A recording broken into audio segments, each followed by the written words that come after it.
Lieutenant Dr. Martin Knox is here also. I think she's on the outside. And also I see our mayor here tonight, Mayor David Burchett. Mayor Burchett, thank you for coming. I'm going to turn the program right over to Mr. James Cooper. He will be presenting the information tonight. And so he's raring to go, so I'm going to hand over the mic to him. Thank you, Dr. Baker. Thank you, committee members and members of the public here joining in person and also virtually. We have a short presentation here today before the Galway Walk. So without further ado, I'll get started. So we are covered as consulting. We were hired by Sumter School District to facilitate this redistricting process. We bring over 20 years of experience doing this type of work, whether it's facility planning, demographic studies, but our specialty is redistricting and realignment. These are just a list of some recent projects we've worked on. We work primarily in the Midwest and East Coast. As you can see here, we worked with a few districts here within South Carolina, and we're happy to develop this relationship with Sumter School District. So Matthew Cropper, if you don't mind putting your hand up there, that's the CEO of the company, the creator. He brings more than 20 years of experience doing this type of work, utilizing GIS, which is Geographic Information Systems, to help facilitate and manage these projects. He brings his expertise and experience, having done work with the U.S. Department of Justice and the Civil Rights Division. He's published numerous papers and information about how GIS is a good asset in redistricting and master planning for school districts. I myself, I'm James Cooper. I've been with the company for over 3 years. I've managed and led a plethora of projects since my time being here. I bring a good amount of experience managing and facilitating these projects. And in particular for Sumter, I've been the liaison, the data analyst, chopping at all the numbers and developing the tables and maps for the committee members and the public to consume and evaluate these school district boundaries. So tonight's purpose, one, we want you to learn about the process. It's always community-based, student realignment process that we've been working on. Our goal is to have you review these draft options. There are draft options 3 and 4 tonight to get a good understanding of the potential impact this redistricting may have. And then lastly, we want you to speak with some of the committee members if you're outside around the maps, but ultimately complete the general feedback form that gives us a good idea of the public sentiment on this process, and then their sentiment in particular on these potential draft options. So why are we here? In 2011, this county was split into two school districts, one being the Sumter School District 2, which was county-based, and then there was Sumter School District 17, which was city-based, and in 2011 they consolidated to become one whole school district. But once the consolidation happened, none of the boundaries for the now one whole school district were evaluated holistically. So as a result, the school district has suffered with some imbalances in utilization among the schools, as well as transportation efficiencies for some students and communities within the district.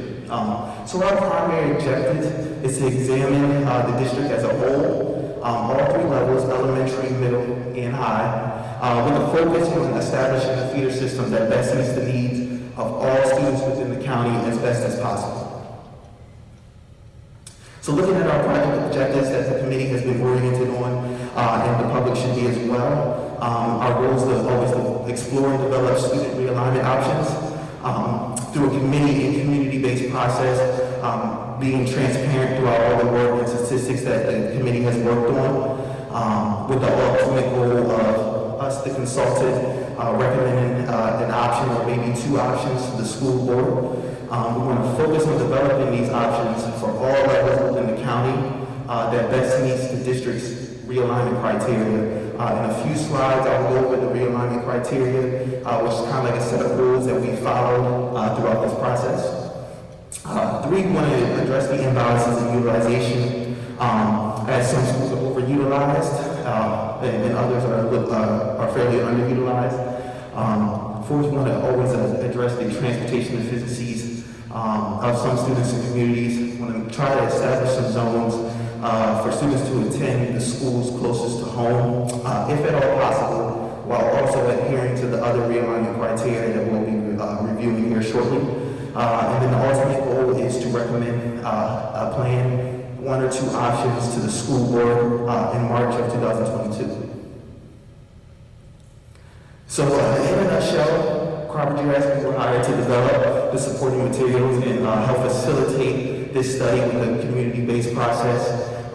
We always want to empower the community throughout the process, keeping our eyes and ears open for the public sentiment throughout this process.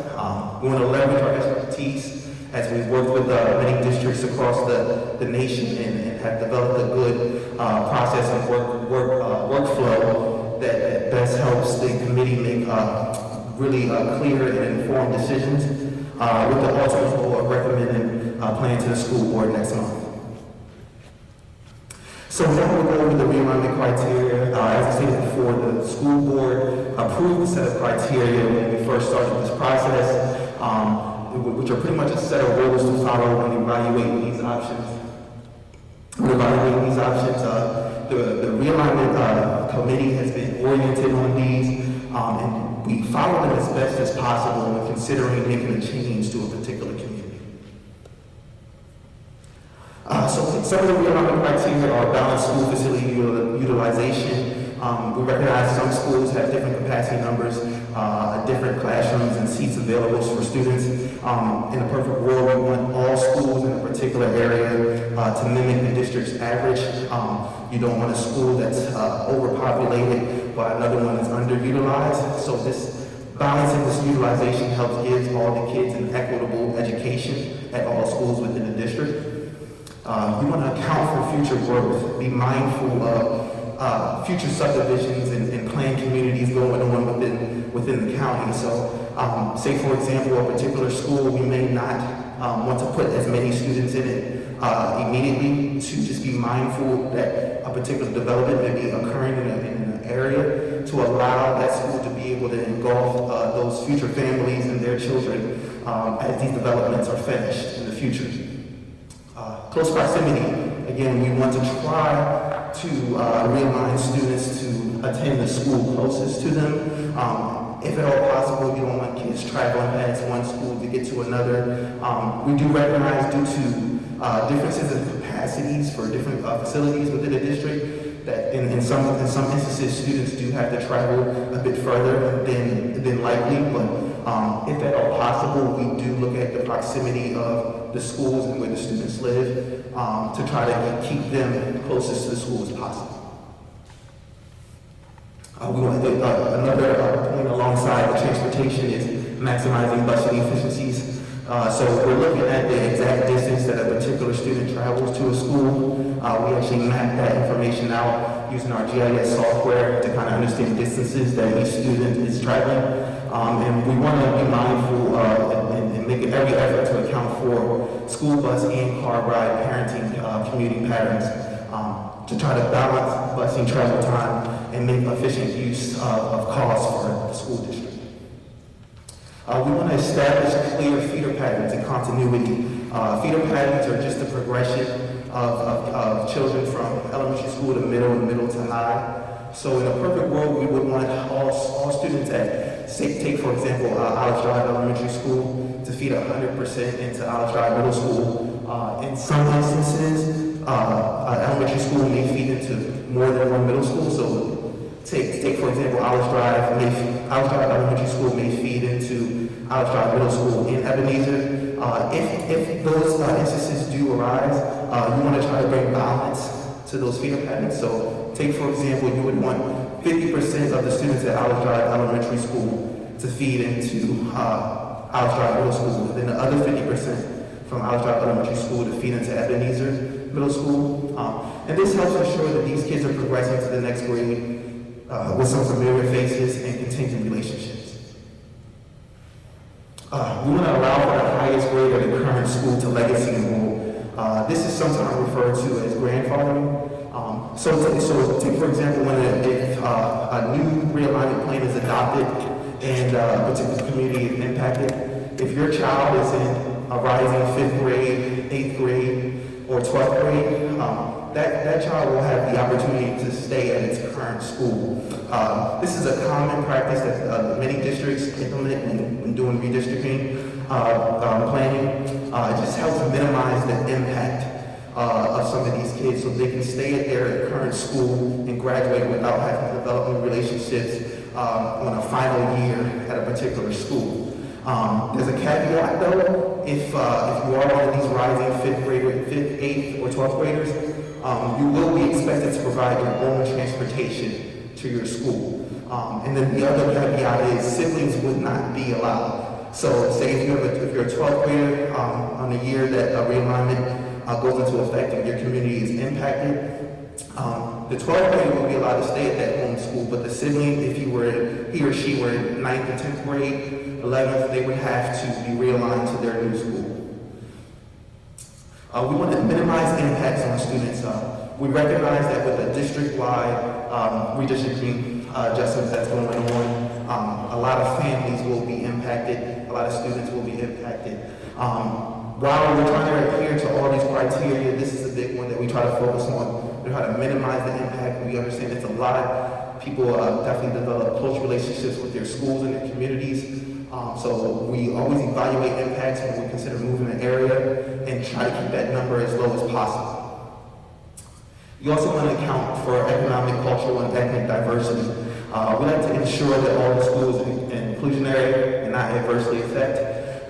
So we want to have all the demographics of a school stay level where they're at, or if at all possible, have them get closer to the county's average. So that's always an aspect and a criteria that we stay focused on when we consider moving a particular area.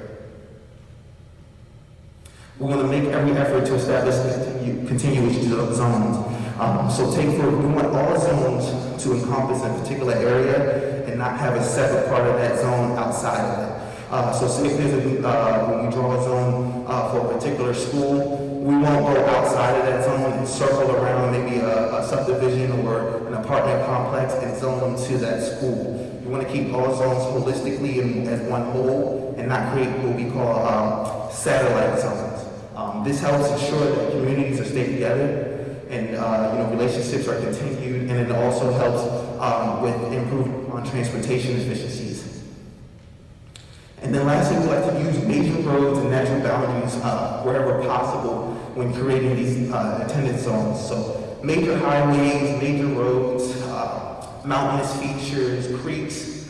These are good natural boundaries to kind of create and use as a boundary when going from one attendance zone to another. Helps ensure the safety of kids so they don't have to cross busy roads or things of that nature. So when we evaluate all these criteria, when looking at moving an area, we always want to be mindful that none of these are in any hierarchy or priority. The best plan is one that touches on all of these criteria, but doesn't focus solely on one. We do realize that when we move an area, it may boost up one criteria, but we try our best to boost, to not make it have a adverse or severe impact on another criteria. So now I'll quickly review the timeline. It's a pretty lengthy one. Here's the first half of the timeline. We've been working here since July. The committee has looked at a plethora of handouts and statistics, and we've looked at particular variations and options. We had our first public information session back in September that was virtual, where we just kind of explained the process. The committee got back to work evaluating options in particular realignment areas. And then we've worked our way here down to the second public information session, which was back in December, where we brought two options to the public that the committee were evaluating at that time. And then we've worked our way down to here in February, the last public information session of this process, where the committee has dwindled down to two options that they feel best meet the realignment criteria. and our goal is to get your feedback on these options here tonight. Finally, we'll have one committee meeting after this one, coming up in March, and then the recommendation to the school board is expected to occur on the 28th. So we're near the end of the process. We don't anticipate these options to change greatly between now and then, but their feedback is very important, and besides maybe some small areas that we feel like will bring us closer to the realignment criteria, then there's the potential for these options to change. So now just kind of looking at the work done today, as I said before, we're at the end of the process before recommending a plan to the school board in March. The committee has met 6 times since then, with one more meeting coming up. They've reviewed over 6 variations of these draft options. We started with 2 in the beginning, made modifications to those, dropped some options that we felt didn't adhere to the realignment criteria as well. And now we worked our way to tonight, where we have options 3 and 4 that have evolved to where we are tonight. All the data information examined includes like school enrollment data, capacity, using the amount of students that a particular facility can hold. We're looking at demographics, feeder pattern data, as I explained before, the student impacts, so we use our transportation distance analysis to kind of map out the distance that it takes for a student to get to school. And then also feedback from members of the public. Want to always be mindful that all options are drafted throughout this process. Continued dialogue and consideration of the data is always encouraged. Nothing is final until the school board votes on an option. Again, nothing's final until the school board votes on an option. We have our recommendation of 1 or maybe 2 options to the school board coming up here in March. So looking at planning with a focus on transparency, I'll kind of go over how the public has been involved and how they can be involved on the data and the work done to date. So members of the public have the opportunity to participate in this process in many ways. We developed a realignment site called Sumter Realignment.com. And on that site, you have all the materials that the Transportation Ad Hoc Committee and us have been using and evaluating since we began that in July. Everything is there for the public to consume. At any point, you can go on there via your computer or even your phone to kind of go look at the document. You can look at past options to kind of get an idea of how these options have evolved. The webpage also contains an online feedback form. This has been a great vessel for the members of the public to go and submit their opinions or sentiments on the process of the options and how they may feel. It's been very valuable for the committee members. We've had over hundreds of comments on there since this process has begun. And the public has also been welcome to attend these committee meetings as observers virtually. So all the committee meetings that we've had up to date are also posted on SumterRealignment.com, where you can go back and actually watch the meetings that the committee and us have had and understand and get an idea of the discussions that have been and the topics that we've spoken about. We always host these public information sessions. This is the 3rd one. We had one back in December that definitely gave us an opportunity to get the public sentiment and help lead to these options that we have here tonight. So now I'll go over interpreting maps here, and just to give you a good understanding of what you're looking at when we go out for the gallery walk. All maps have a background color that kind of lets you know what area goes to what school. We'll have elementary maps with the elementary map option, elementary option 3, elementary option 4, middle school, and then high school, and so on. So you can kind of get a good idea of looking at the maps and seeing where the differences occur from current to these potential draft options. All the maps have titles to help give you an indication of what schools that you're looking at versus elementary and middle. And then they all have these labels here. You'll see they're pink or purple, depending on how you interpret it. And they give you an idea. We call these planning block IDs. The planning blocks are just the building blocks. We break up the district into little puzzle pieces, keeping communities and neighborhoods together, so that when we evaluate and potentially move an area from one school to another, we have an idea of how many students will actually be impacted. So with these labels, you'll see PB, which stands for planning block, and then you'll see a number. That's just an ID. It's a unique ID. That's the only planning block that will have that number. So it helps gives us and the public a good idea of what area you're referring to. And then the number below it lets you know how many kids are in that planning block. So if you're looking at the elementary school map, that number on the bottom will reflect how many K through 5th graders live in that area.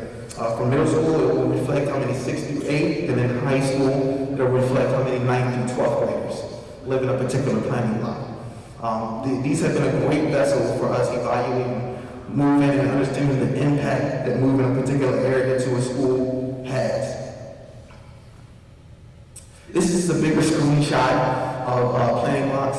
It looks like label soup. It's a lot to deal with. On the plot maps, it's a little bit more spaced out. You'll have a better idea of interpreting these labels and understanding where they belong to, but this is just an idea of what it will look like with a snapshot. On the plot maps, it's a little bit more clear. We also have the online map. You can reach the online map via www.croppermap.com/Sumter. We created this, which hosts the current zones as well as all the draft options, the planning block data, so you can understand what planning block ID it may be, and the counts. This has been a great vessel for the committee members, ourselves, and the public, for you to go over there and be able to click back and forth between options. It gives you a good idea to understanding if you're impacted. This is just a snapshot of what it looks like when you go on www.croppermap.com/Sumter. You'll see you'll have the zones and the school points labeled, and then the planning block areas here on the left. Sometimes if you'll go to this, you can go to this website via your phone, and sometimes this little arrow here will actually be closed so you won't see the legend. You'll just have to click on that button to open it up on your phone, and then you'll be able to see the legend and be able to actually click on certain features. And it's just been a really good vessel. Another tool that I really like to use is you can type your address in here, and it will zoom to your address, and a label will pop up that will let you know what your current zone is and what it would be in all these draft options. If it's a green, it will also have a label note at the bottom. If it's green, that means that you are not impacted. So that means there's no change for your area with the draft options that are on the website. If the label comes up as red, it will let you know that you are impacted and that this area does change, and it will let you know what area it will potentially change to. So it's a great resource. We 100% encourage the public and everybody to use this vessel. So now we'll go over a series of tables here. These are the tables that are all in the statistical handouts that the committee reviews and uses at every meeting. It hosts all the data when it comes to utilization, feeder packets, and things of that nature. I'll go over a few tables here just to give you an idea of how to interpret them. But all these tables can be reached at SumterRealignment.com. You click on a particular meeting date, like Public Information Session 3, and there's a statistical handout that has options 3 and 4 that you can see how the data compares to current. All this data was derived from the 2020 to 21 45th day enrollment student database as well. So when looking at here, these are enrollment estimates. This right here shows the elementary enrollment estimates. You'll see the schools here in this column. Gives you an idea of the capacity of each school. And then it tells you the total enrolled currently, and then what the enrollment would be in each option. So it gives you a good idea of how these enrollment numbers change and how they compare to the capacity. Here you'll see the feeder patterns. As I was explaining before, it shows the progression that a student has. So this one here shows the progression from middle school to high school. So like when you look at these, you'll see what the middle school option would be, what the high school option would be, and the percentage of the middle school students that will attend that high school. So when looking at here, you'll see Ebenezer Middle School feeds 100% into Crestwood High School in option 3. But then you'll see that there are some schools that are split. They feed into 2 high schools.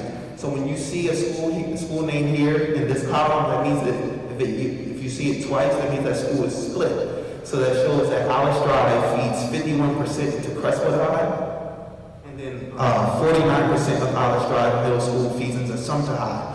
And that's more of a balanced split that we always encourage if a school is to feed into more than one high school.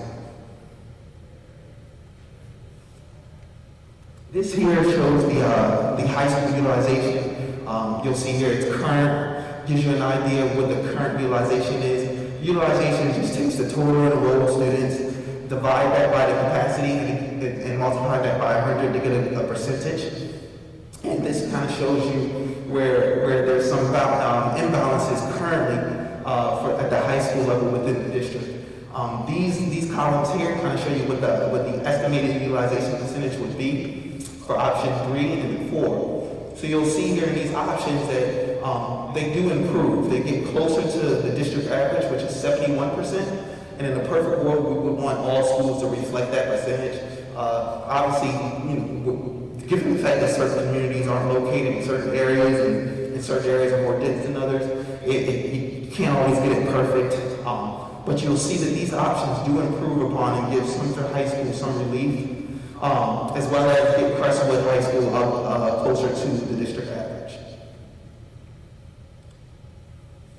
This gives an idea of the impacts. As stated before, it's one of the realignment criteria that the committee and I have been following. It gives you an idea of how many students would actually be impacted given a particular move. This shows that option 3 would potentially impact almost 12% of the middle school students in the district. And option 4 impacts about 15, almost 16% of the students within the district. And this is the transportation distance tables. You'll see these for elementary, middle, and high. It gives you an idea of, we map out exactly the distance that it takes for a particular student to attend a school currently, and then also in the options, given the realignment of zones. And it gives you an idea, and we average that out. So currently, when you look here at Crestwood, the average distance that a student takes to get to Crestwood High School is 11 miles. In these options, you see we get those numbers down to 6.7 miles in option 3, and then just under 10 miles in option 4. And that's always the goal, is to try to improve upon transportation efficiencies, get more students zoned closer to their closest school. Another table that you'll see here is the rank table. We take this criteria and we give it a score. And this is something that the committee has been evaluating. And then we take that score and we rank it for these options. So when you're looking at these tables, this column here gives you an idea, it's elementary, and then it gives you the realignment criteria that we're scoring and ranking. So for total students impact rank, when you kind of look here, you'll see that option 3 impacts the least amount of students compared to option 4. So therefore it's getting a rank of 1.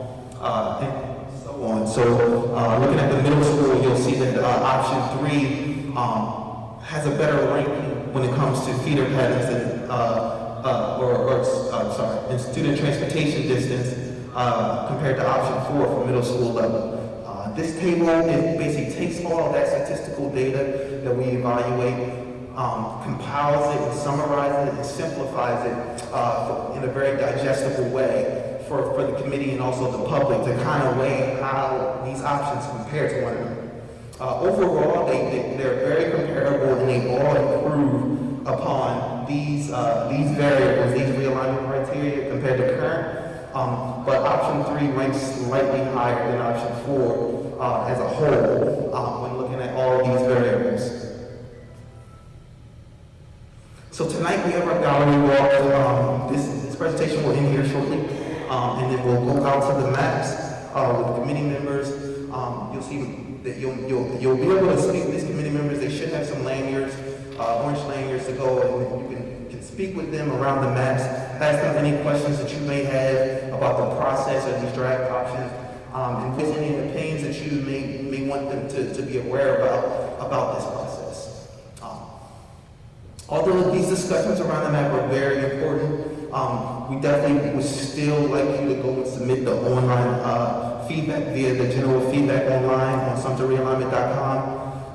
So that it gives us a good way for maybe if one committee member wasn't able to speak with a particular public member, that all the committee members can go back and understand what that public member's concern might have been. Again, the public is very encouraged to go and submit the online feedback form. The public feedback isn't informed, isn't really, we don't want it as a vessel for you to tell us, hey, I like this option, or hey, don't move me. We want constructive and objective feedback. So maybe if you have a suggestion from a public member that say if we're cutting off a neighborhood for feeding them to separate schools, that's a good type of comment to go and submit on there that the committee will then go and evaluate, and it could potentially lead to changes in these draft options. The best feedback is constructive comments that help bring us closer to the realignment criteria. That's the only thing that's going to lead to change. We understand it's a very emotional time for some families, but constructive feedback is our goal, and that's what we want to gain from the public. So looking at the next steps here, the committee has one more meeting following tonight, in March 17th of next month. The committee will review feedback from the public that we've had here tonight, and then tomorrow at Sumter High School after the presentation there. And then we'll re-look at these options to see if there are any other changes that maybe can be made, small tweaks to them, before we plan on recommending one or two options to the Board of Education on March 28th. So thank you for your time. I appreciate your patience. Now we will just go out to the hallways, get around the mats. Feel free to come up and speak to me, myself, James Cooper, Matthew Cropper, or any of the committee members about any questions or concerns you have about the process of these options. Thank you.